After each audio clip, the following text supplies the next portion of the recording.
He kicked her like she was nothing right there under the chandelier, then smiled, convinced the whole room would stay quiet. Rain hammered the floor-to-ceiling windows of the Golden Plate, one of Warsaw's most expensive restaurants where luxury smelled like truffle oil and expensive perfume.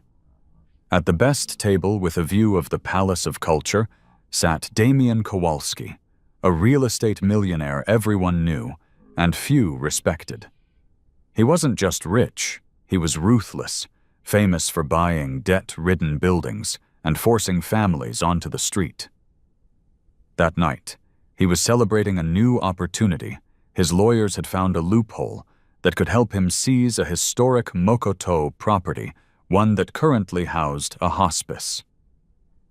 To Damian, it wasn't moral. It was profitable. Across the room, a waitress moved like she was trying to disappear. Her name was Nia Thompson, a black woman in a uniform one size too big, hair pulled tight, eyes lowered. Customers saw a tired server. They didn't see the life she'd buried. Nia used to be one of the most promising MMA fighters in Europe until her world collapsed. 2 years earlier, a car accident left her younger sister Kasia in a wheelchair. Rehab bills became mountains. Dreams became luxuries. Now every tip, every shift, every swallowed insult was for Kasia's medicine and therapy, and for the surgery date creeping closer like a storm. Nia approached Damian's table with a heavy tray and a steady breath, the way fighters calm their pulse before impact. "Your order, sir," she said softly. Damian waved his hand mid-joke, careless and loud. His elbow clipped her arm. Nia caught the platter with lightning reflex, but the red wine in Damian's glass tipped anyway, splashing his pristine cuff. And in the silence that followed, Damian Rose's predator eyes locked on prey, ready to make sure everyone watched her break. The room froze. Crystal glasses stopped mid-air. Conversations collapsed into whispers. Damian Kowalski looked down at the red stain on his sleeve as if the universe itself had insulted him. Slowly, deliberately, he stood up. His chair scraped against the marble floor, sharp and loud, like a warning shot.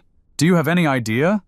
he said, voice dripping with contempt, "how much this shirt costs?" Nia Thompson didn't answer right away. She set the tray down with care, her hand steady despite the sudden heat crawling up her spine. Inside her chest, something old stirred muscle memory instinct, the calm before violence. Years ago, crowds had chanted her name under bright lights. Years ago, fear belonged to the people standing across from her. But that life was gone. She reached for a napkin and lowered her eyes. "I'm so sorry, sir. It was an accident. I'll clean it immediately." Damian laughed, loud and cruel. "Clean it." He looked around the room, making sure everyone was watching.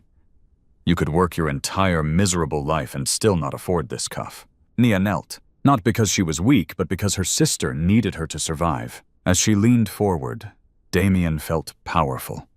Too powerful. And that was when he crossed the line. He drew his leg back and kicked her hard in the shin, right where the bone was most exposed. The sound, dull and sickening, echoed between the tables. Pain exploded through Nia's leg.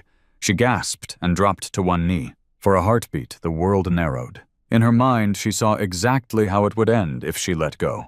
One strike to the throat, a twist of the arm, bone snapping, silence. She could destroy him before his assistant even moved. Her body was ready. But then she saw Kasia's face, smiling, hopeful. She heard her father's voice, long gone. "Strength is for protection, not revenge." Nia inhaled slowly, let the fire pass. When she looked up, her eyes were calm, terrifyingly calm. "This is just wine," she said quietly. "It can be washed out. But the way you treat people, no amount of money will ever clean that." For the first time that night, Damian Kowalski felt something unfamiliar, unease. Nia stayed on her knees only a moment longer. Then the manager rushed in, breathless, apologetic, but not to her. His eyes locked on Damian. His voice folded into submission. "Sir, we are so sorry for the inconvenience. This will be handled immediately." He turned to Nia without looking at her face. "You're done here. Take off the apron. Now." The words hit harder than the kick. Nia stood slowly. Her leg throbbed pain, pulsing in time with her heartbeat, but she kept her shoulders straight. She untied the apron with deliberate calm and placed it on the table right beneath Damien's polished shoes. "You don't need to fire me," she said quietly. "I won't work in a place that allows its staff to be beaten." Damien smirked, already sitting back down. "And don't come back!" he tossed over his shoulder as if she were already gone. She turned and walked out. No one followed. No one spoke. Money had bought the room's silence. Outside, the rain swallowed her whole. Cold water ran down her face, mixing with tears she'd held back for too long. 2 blocks away, she sat on the curb and pressed her hand to her injured leg, breathing through the pain the way fighters do, controlled, measured, refusing to break. Her phone buzzed. Balance barely enough for groceries. Rehab payment due. Medication costs circled in her mind like vultures. She didn't have time to fall apart. That's when the call came. "Nia," the voice said, low, urgent. "It's Marcus Reed. I know you said you were done with this world, but I'm desperate. I've got a high-profile charity gala tonight. My best people are out. I need someone who can actually read danger." She closed her eyes. A gala. Private security. Triple pay. Cash. And then he added, "One condition. You'll need to wear a mask. Total anonymity." Nia laughed softly, bitter and tired. A mask. After everything that had just happened, anonymity felt like armor. "Send me the address," she said. "I'll be there in an hour." She stood up in the rain, pain and purpose colliding in her chest. Damien Kowalski thought the night was over. He had no idea it was only beginning. Inside the restaurant, Damien Kowalski felt victorious. As Nia Thompson disappeared through the glass doors, the tension drained from the room like spilled wine. Conversations resumed. Cutlery clinked again. Someone laughed too loudly. Damien adjusted his jacket, satisfied. Power to him was simple. You humiliate, and the world stays quiet. And it had. No one had stood up. No one had said her name. Money had done its job. But across the city, under a broken streetlight, Nia was fighting a different battle. Her leg burned with every pulse of her heart, yet she welcomed the pain. Pain was familiar. Pain was honest. What terrified her was how close she had come to losing herself back there. On the cold pavement, she closed her eyes and saw it clearly, the clean sequence, the perfect angles, how easily she could have ended Damien's reign in seconds. Her body had remembered everything, and she had stopped it, not because she was afraid of him, but because she was stronger than him. Her father's voice echoed again, steady and uncompromising. A warrior's strength is measured by what she refuses to do. Revenge was loud, discipline was silent, and silence tonight had cost her everything she had left. She stood slowly, favoring her leg, rain soaking through her clothes. Somewhere behind the clouds, the storm was breaking. Somewhere ahead, the surgery date loomed closer. Nia wiped her face, straightened her back, and chose forward. At the same moment, Damien's phone buzzed. An invitation. A private charity gala hosted by Victor Sadowski, one of the most powerful investors in the city. Business elites. Sports legends. Closed doors. The place where decisions were made and reputations sealed. Damien smiled, already forgetting the waitress whose name he never bothered to learn. He believed the night had confirmed who he was. A winner. Untouchable. He didn't know that fate had been watching quietly. That the woman he kicked had chosen restraint over destruction. And that restraint, unlike arrogance, has a way of coming back not with noise but with precision. The cards were already being reshuffled, and Damien Kowalski was about to meet the consequences of underestimating a warrior who knew exactly when to wait. The call ended, but its echo stayed with her. Nia Thompson limped through the rain, each step a reminder of what she'd just lost and what she might gain. Triple pay. Cash in hand. Enough to cover Kasia's medication. Enough to buy time. That was all she ever needed now, time. She ducked into a small bathroom of a closed cafe, changed into the black suit Marcus had promised would be waiting, and tied her hair back with the same precision she once used before entering the cage. Then came the mask, matte black, Venetian style. It covered her eyes and nose, leaving only her jaw and mouth exposed.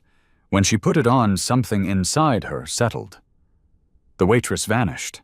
The stares, the humiliation. The name Damien had never bothered to learn. What remained was the warrior. An hour later, she stood inside a restored industrial hall on the Praga side of the city, now glowing with chandeliers and soft gold light. A charity gala. Velvet ropes. Champagne flowing like water. At the center of the room, a boxing ring waited for an exhibition match, art and violence dressed up as entertainment. Nia took her position near the VIP box, back to a pillar eyes scanning. Shadow mode, observe, anticipate, react only if necessary. Across the city, Damian Kowalski stood in front of a mirror the size of a studio apartment. He adjusted his tuxedo, admiring the reflection. The restaurant incident was already fading into insignificance. A servant put in her place. Lesson learned. That's how the world worked. His assistant mentioned the bill for cleaning his cuff. Damien waved it off with a smirk. Send it to her. Responsibility is an education. Tonight mattered more. Victor Sadowski. Power. Legacy. One signature away from the deal of his life. As Damien stepped into his Bentley rain-slick streets reflecting city lights like mirrors, he felt untouchable again. He had no idea that inside the gala hall, standing just meters from the man who could destroy him, was the woman he had broken that morning. Hidden behind a mask, silent, watching, and fate patient as ever, was finally ready to collect its debt. The shift happened at exactly 8 o'clock. The lights dimmed. Music swelled. All eyes turned toward the ring in the center of the hall as the announcer's voice boomed with excitement. Applause rolled through the room like thunder. To everyone else, it was the highlight of the evening. To Nia Thompson, it was a warning. Her instincts, sharpened by years of fighting and surviving, began to scream. 3 waiters near the emergency exit moved wrong. Too stiff. Their trays were empty. Their eyes didn't linger on guests or champagne glasses, but on doorways and shadows. Another group stood too close together near the back, hands hidden, bodies tense. Nia touched the cuff of her sleeve, activating the mic. Sector B near the emergency exit, she whispered. We've got people who don't belong. Static. Mike Aoshi tried again. A sharp crack answered her, then a dull thud, silence. Nia's jaw tightened. External security was down. Before she could reposition, the music cut off violently. The hall plunged into chaos as the emergency doors burst open. 10 men in masks stormed inside, weapons raised. A gunshot ripped through the ceiling plaster, raining down on silk dresses and polished shoes. Everyone on the ground, the leader roared. Hands on your head. Move and you die. Panic exploded. Screams. Glass shattering. Moments ago, these were kings and queens of the city. Now they crawled under tables, begging, sobbing, shrinking. Nia stayed still, hidden behind a pillar. In the VIP box, Damian Kowalski was among the first to collapse. He scrambled under the heavy oak table, shaking, pulling at the leg of the elderly man beside him. Hide, you idiot, he hissed. They'll kill us. But Victor Sadowski didn't kneel. The gang leader stepped forward, gun trained on him. We know you have the codes. 10 million in diamonds. Hand them over. Victor met his gaze. Those funds are for sick children. The blow came fast. A pistol butt to the face. Blood. Damien whimpered. He didn't help. He didn't call anyone. He just hid. From the shadows, Nia saw it all. She felt her heartbeat slow. 10 attackers. Weapons. High risk. Then she remembered her father's words. A warrior doesn't fight for hatred of those in front of her, but for love of those behind her. When the leader raised his gun again and began to count, Nia stepped out of the shadows. And the night changed. Nia moved before fear could speak. The crystal decanter left her hand with surgical precision, spinning once through the air before smashing into the gunman's wrist. The pistol flew across the marble floor, skidding harmlessly into the shadows. For half a second, the room forgot how to breathe. Then chaos broke. Kill her, someone shouted. Two men rushed her at once. The first swung a telescopic baton toward her head. Nia stepped inside the strike, closed the distance, and drove the heel of her palm up into his chin. Bone met force. His body folded and collapsed without a sound. The second attacker grabbed from behind, too slow. Nia pivoted, swept his legs with a low kick, and dropped her knee into his chest as he fell. 5 seconds. 2 threats neutralized. Gasps rippled through the room. From under the table, Damian Kowalski stared in disbelief. His mind couldn't process what his eyes were seeing. The woman moved like a machine built for violence, yet there was no rage in her only focus. Control. The gang leader snarled and pulled a knife, massive hands tightening around the handle. Enough, he growled, charging her. He outweighed her by nearly double. It didn't matter. Nia waited. At the last second, she stepped off the line of attack, caught his wrist, and used his momentum against him. A clean throw. The giant flew over her shoulder and slammed into the floor hard enough to shake the chandeliers. Before he could rise, she locked his arm and twisted. The knife clattered away. His scream cut through the room. "Stay down," she said, calm as stone. The others hesitated. That hesitation saved lives. Sirens wailed outside. Doors burst open. Police flooded the hall, weapons raised.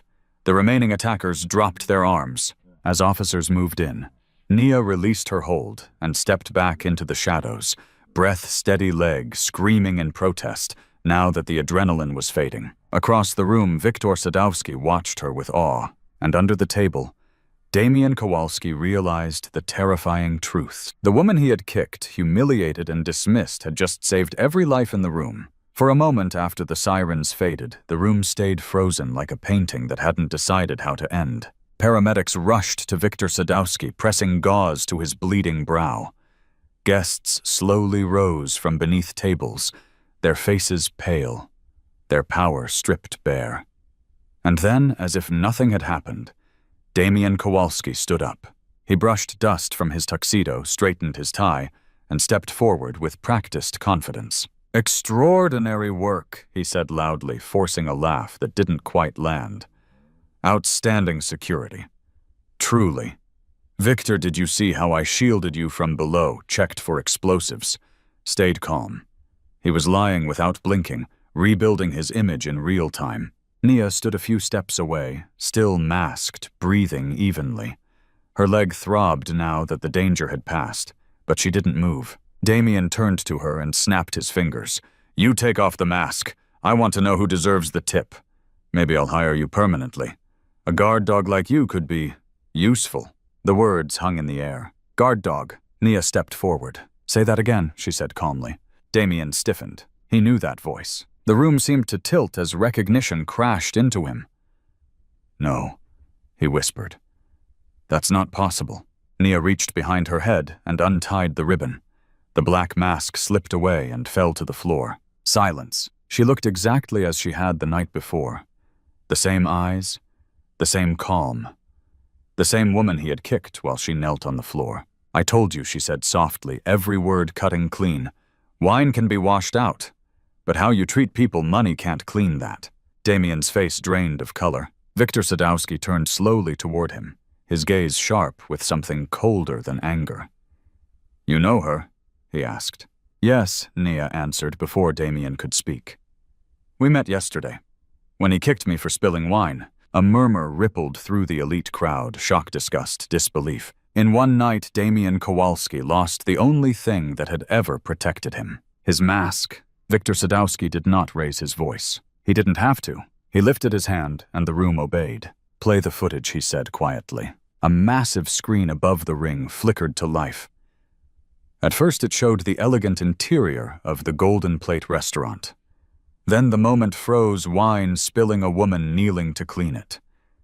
And then it happened. Clear. Undeniable. Damian Kowalski's polished shoe drawing back and slamming into Nia's leg with brutal force. A collective gasp swept through the hall. The video continued. Damian's face twisted with contempt, his mouth forming insults, his power on full display not as strength, but as cruelty. No one spoke. Damien stammered, stepping back. This is edited. Taken out of context. I was provoked. Enough. Victor cut in, his voice cold as steel. You kicked a woman who could not fight back. Yesterday. And today you hid under a table while she saved lives. Damien's world cracked. He glanced around for allies. There were none. Investors avoided his eyes. Business partners leaned away as if shame were contagious. Phones were already out. Messages already sent. Reputations don't fall slowly in rooms like this, they collapse. The property deal, Damien said, desperately clinging to the last thing he had. The Mokoto building we were supposed to finalize. It's cancelled, Victor said. I will never do business with a man like you. The words landed like a sentence. Security stepped forward not to protect Damien, but to escort him out. As he stumbled toward the exit, whispers followed him like a shadow. Not admiration, not fear, disgust. Within days, the footage flooded the internet. The millionaire kicking a waitress. The same man crying under a table during a robbery. Banks froze accounts. Investors vanished. His fiancée left with a single text message.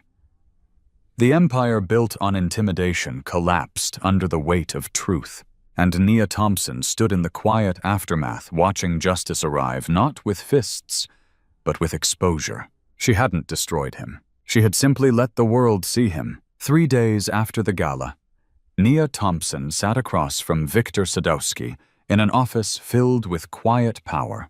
No gold, no excess, just books, light and intention. He didn't waste time with praise. You could have destroyed him, Victor said calmly. Twice. And you didn't. Nia lowered her eyes.